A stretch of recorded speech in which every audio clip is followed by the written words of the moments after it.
बताइएगा आजकल वीड का बड़ा कॉन्सेप्ट है कि जी वो वीड भी एक जो है ना एलीट क्लास में वो वायरल हुई हुई है कि जी वीड पीते हैं और ये फ्लेवर्ड वीड है, ये यूएस से आई है मेरे पास और ये बर्लिन से आई है, ये पता नहीं कहाँ कहाँ से आ जाती है ये वीड। तो डॉक्टर साहब ये क्या चीज़ है और कई कई ममालिक में इलीगल भी है। जी। तो क्या ये पिछले दिनों कुछ या पिछले महीने पहले कुछ यहाँ पे भी खबर सुनने को मिली थी कि पाकिस्तान में भी वीड लीगल की जा रही है। देखिए, वही आपने बड़े अच्छा टॉपिक किया क्योंकि ये बड़ी यूथ के अंदर बड़ी कॉमन चीज़ है जो स्मोकिंग कर रहे हैं। उसमें ये भी होता है कि आप वीड को भी बीच में इस्तेमाल कर लें, उसको भी स्मोक कर लें और वो भी बड़ा एक होता है कि आपके ऊपर पीयर प्रेशर होता है कि लोग यूज़ कर रहे हैं और ये इतनी हार्मफुल चीज़ समझी नहीं जाती।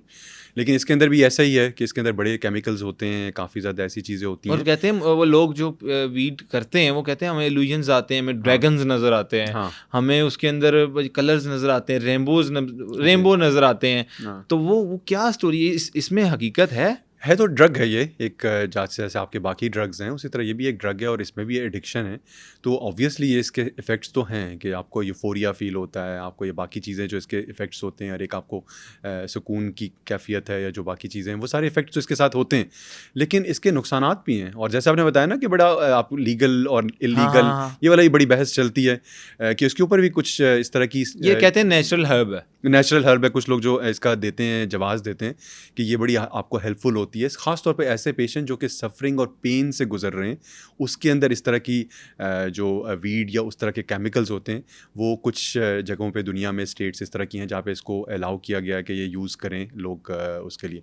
लेकिन कि उसके ऊपर relief for of pain. Suffering के लिए, पेन के लिए लोग यूज़ करते हैं अपने और कोई इस तरह की जो डिस्कम्फर्ट है उसको करने के लिए, कम करने के लिए।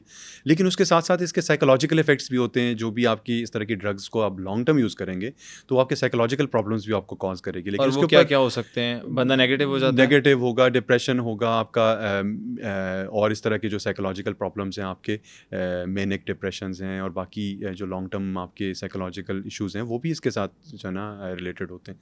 तो ये बिल्कुल भी मैं तो इसको रिकमेंड नहीं करूँगा कि चाहे वो किसी भी फॉर्म में हो। हुँ। कुछ होते हैं कि चलें स्मोक नहीं करें तो आप उसको इंजेस्ट खा लें या कोई इस तरह की चीज़ पी लें, पानी में डाल के, कुछ और में अच्छा, डाल ये के इस तरह किस-किस के फॉर्म में ली जा सकती है लाइक? डिफरेंट फॉर्म्स में अवेलेबल होती है। आप इसको किसी खाने की चीज़ के अंदर मिक्स करके भी लोग लेते हैं। इसको मतलब खाना जो स्मोक प्रॉपर हम लोग खाना खाते हैं। कुकीज़ होते हैं, खाने-पीने की चीज़ें हैं, केक्स हैं या उसके अंदर भी मिक्स करके ये अवेलेबल हैं या किसी पानी की चीज़ में भी ये अवेलेबल होती है। तो इसके डिफरेंट फॉर्म्स हैं। ऑयल्स जैसे आपने देखा कि इसके ऑयल्स भी होते हैं। तो इसको डिफरेंट फॉर्म्स में जो है ना ये यूज़ किया जाता है। लेकिन वही है कि इसकी लॉन्ग टर्म इफ़ेक्ट्स यही होते हैं कि आपके साइकोलॉजिकल इफ़ेक्ट्स भी होते हैं, दूसरा एडिक्शन है अच्छा, इसकी और भी एडिक्शन इसकी उसी भी तरह है एडिक्शन है। जिस तरह सिगरेट की है? बिल्कुल ऐसा ही है कि इसकी भी एडिक्शन होती है। लेकिन निकोटीन एक बहुत ही ज़्यादा हाइली एडिक्टिव होता है। ये भी एडिक्टिव है, लेकिन ये कम है? लेकिन निकोटीन उससे भी ज़्यादा है। ओह! निकोटीन बहुत ज़्यादा एडिक्टिव सब्सटेंस है, हम शायद वो रिकॉग्नाइज़ नहीं करते, लेकिन निकोटीन बहुत ही ज़्यादा एडिक्टिव है। इसी वजह से जो आपकी दुनिया की पॉपुलेशन है, वो ज़्यादातर लोग स्मोकिंग करते हैं, क्योंकि निकोटीन बहुत ही ज़्यादा हाइली एडिक्टिव होता है।